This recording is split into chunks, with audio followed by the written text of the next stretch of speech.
Electric meter हे व्यवस्थित चालू आहेत. त्या मीटरचं दर महिन्याला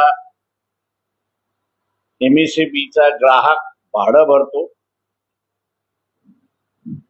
त्यांनी वन टाइम पेमेंट 3000 रुपये त्या मीटरचे केलेले आहेत. आणि आता जबरदस्तीने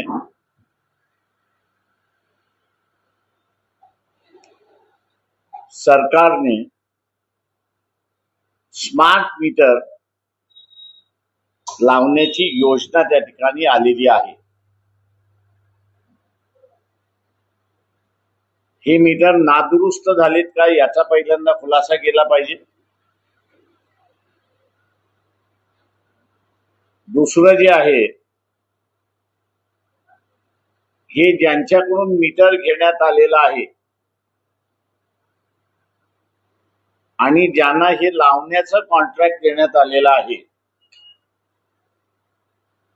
त्यांनी भारतीय जनता पक्षाला काय मदत केली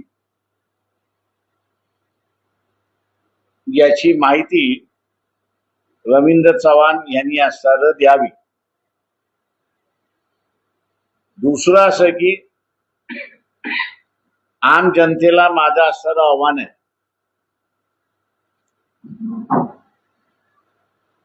की सुप्रीम कोर्टाच्या निर्णयाप्रमाणे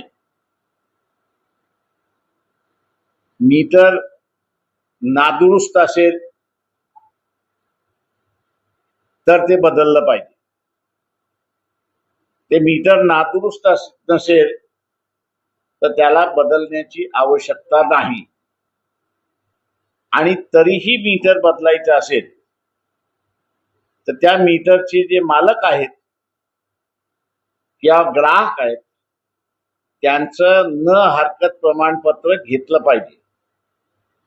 अकोला शहरामध्ये अनेक ठिकाणी जबरदस्तीने रात्री ज्यांचे मीटर्स बाहेर आहेत ते बदलण्याचं कामकाज त्या ठिकाणी चाललेलं आहे.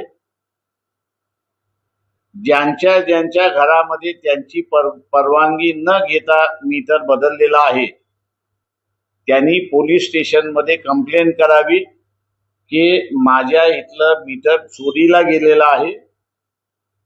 आणि जे बदलणारे आलेले आहेत त्यांचं नाव घेऊन की यांच्यावरती माझा असणारा संशय आहे.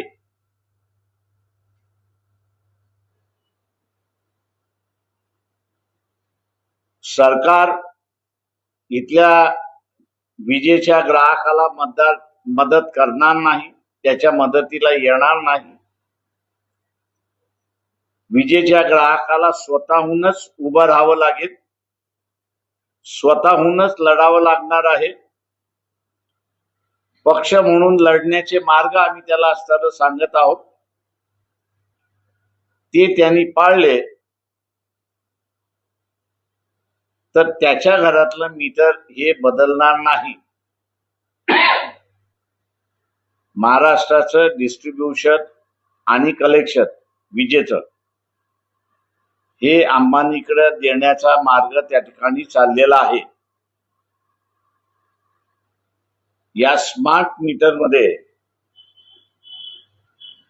तुम्ही वापरा किंवा न वापरा तुम्हाला बिल येत राहणारच.